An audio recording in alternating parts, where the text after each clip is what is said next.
guys, it's Pintoshi. I had promised you a video on Algorand, so that's exactly what I'm going to give you today.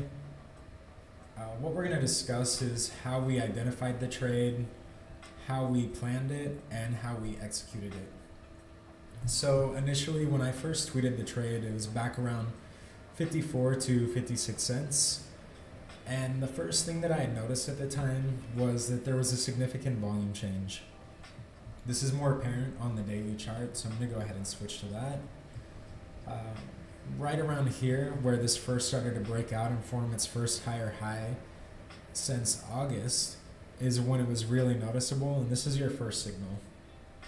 The next thing to notice was that it had started making a higher high and higher low market structure while riding a low time frame parabola, let's say.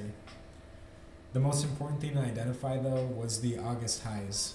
And the reason for that is because the move from the initial listing was extremely inefficient. It was basically just straight capitulation down. There was no supports that had ever been built or resistances. And we can also see that because there was just no volume transacted like what we're seeing now. This now in retrospect for you should be shown as accumulation before markup. Let's go back to the 3-day chart though, because what I want to talk about is these August highs. So what had happened is price had came up, you had a lot of equal opens and closes where price would trade above, but when the 3-day close would come, it would close below. And that eventually ended up marking down into what we had here. So on the other end, as price starts to go up, what happens is a lot of people don't have the patience and they see these full retraces, so they automatically they end up getting chopped up or they capitulate out because they think it's not going to go up. And this is why it's really important to zoom out and look at the high time frame and see what it's building into, because all the signs are there. When this area gets cleared, what happens is, one, swing traders look to enter because they know that this is a macro reversal. We can see that on the 1-day, the 3-day, the weekly chart. We know that there's a lot of upside because all of the selling has been transacted below. It's a change in market structure on all time frames, which signals that price should go up.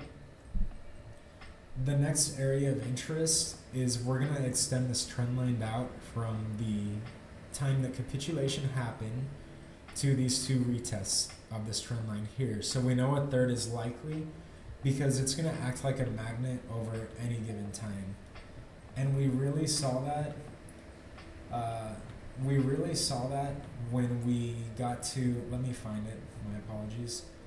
We really saw that when it got to here. So eventually price would come up and it retest this and it acted as a local resistance, which is really crucial to watch because once you flip that, there's literally nothing but air above, and that's what we're seeing right now.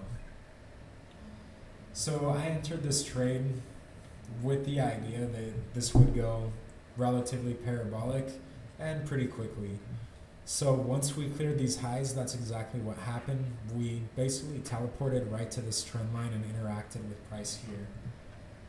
What we're starting to see now though is that as people enter, most people enter late, right? So what happens is capitulation works two ways.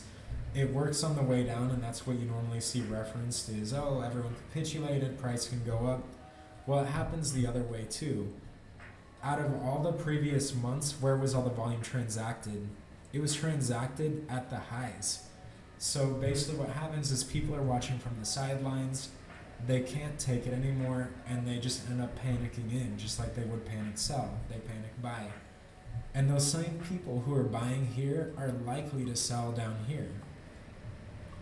So it's really important to identify this before it happens because it was, at least in my mind, it was clearly obvious this was going to result in a blow off at some point, and that might be what we're getting now. It's a little early to say, but I think it's safe to say that a lot of these people might be in trouble and they'll be looking to sell to get out at break even for the time being until price can find its new floor.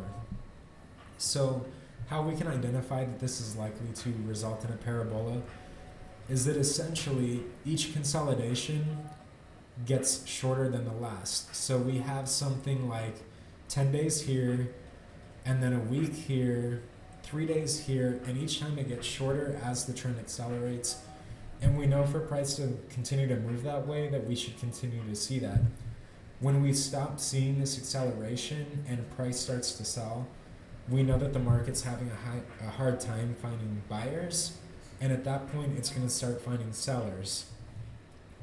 But in this instance, it's more likely to result in a blow off top where it ends with a huge wick one day and panic selling before a reversal. But at that point, it's going to provide a lot of great trading opportunities because it's going to be extremely volatile and have a lot of swings in it. If you have any questions, feel free to ask me, drop them in the comments below. Please make sure to like and subscribe. Our next episode will go over more of a traditional trading setup because we're not always going to see this. Anyways, thank you guys. I hope you have a great day and good luck.